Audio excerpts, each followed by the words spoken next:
Yo guys, what is going on? Nickname is just Yellow, and today this Global Elite is gonna talk about stuff that has gone down related to getting Global Elite and what I've learned on the road. This is gonna be very vague, to be honest. I could probably talk for fucking 30 minutes about what I've learned on the road towards getting Global Elite from starting at Nova 4, which was my first rank ever in Counter-Strike. But then again, you know, like, I've played so much FPS games before Counter-Strike came into my life, even though, again, I started out with FPSs in 1.6. Yeah, let's not do that. Anyways, let's talk about the team aspect, or rather, initially, the bug aspect of Counter-Strike, which is something that I've learned. It's actually, the sheer amount of weird-ass small bugs that Counter-Strike have. It's a very interesting little thing that happens to games when they are, as tactically speaking, requiring as Counter-Strike will be, or mechanically speaking rather.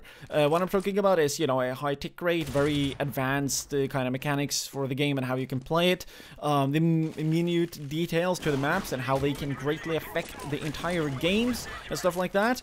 Obviously talking about Olaf Pass or the Overpass boost that altered that map forever, which was pretty crazy. So, you know, even though again the game is then that requiring and people get really pissed whenever they find any kind of weird ass mistakes or, you know, bugs or crap, you know, stuff is being OP in the game, I find that to be a cool thing, because when we are reaching that point with a game, that truly means that the game is at such a high level in which it's truly a really great game, alright? It's just reached a level in which a ton of petty issues are what is all constantly appearing, meaning that, you know, if you've been able to grind out all the serious ones, which a lot of other FPS games out there that are moderately popular but declining quickly, they have not fixed, we are at a really good place, I gotta say. So anyways, moving on, Counter-Strike is a game that requires a shit ton of practice if you want to get really good at it, and by that I mean like stuff that you have to learn. It takes approximately 1,000 hours if you are spending really,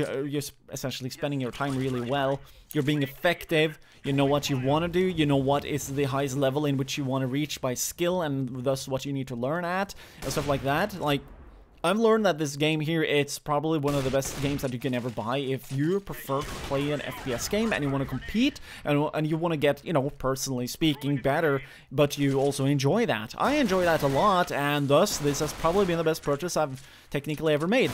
Even though, again, technically speaking, I've also earn money by buying a couple of the older skins that I do own, but regardless, that is just something that accidentally happens. So anyways, moving on then to the team aspect of Counter-Strike and how satisfying that can be. Even though, again, I gotta say, it might be a little bit bias behind it. You know, I started playing Counter-Strike when 30 to 50,000 players were like the total amount of players that were online. When, you know, I started to play Counter-Strike in 2013, or Source, rather. I used to play 1.6 back in the day. But the point in case is that back then, and even though I constantly was riding the wave of people that might have been new to the game back then, like, I already got in on the team perspective of playing Counter-Strike.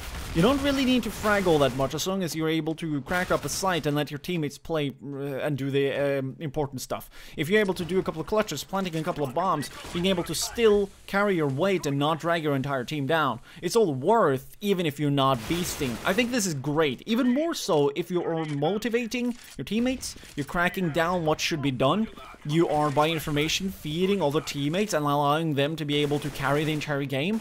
This game here is fucking epic in that regard, because it truly proves that if you are a man of the mind, you can be able to do some serious things in this game, even if you're not beasting, which is exactly the case of this game right here, in which I ranked up to Global Elite. Even though, again, I played quite a couple of matches after reaching Global Elite, and I got some serious gameplays for you people that you might want to subscribe to if you have not done already, so you can get to see them when they appear. Anyways, here are two related videos if you want to get better at Counter-Strike as a whole. Thanks for watching, thanks for supporting the channel. If you're not already, that is. You can find out how in the description, by the way, on the Patreon page especially, in which one of the rewards for partaking is to play with me and stuff. Anyways, thanks for watching, thanks for the support, have a nice day, and don't get beastified when you play against people.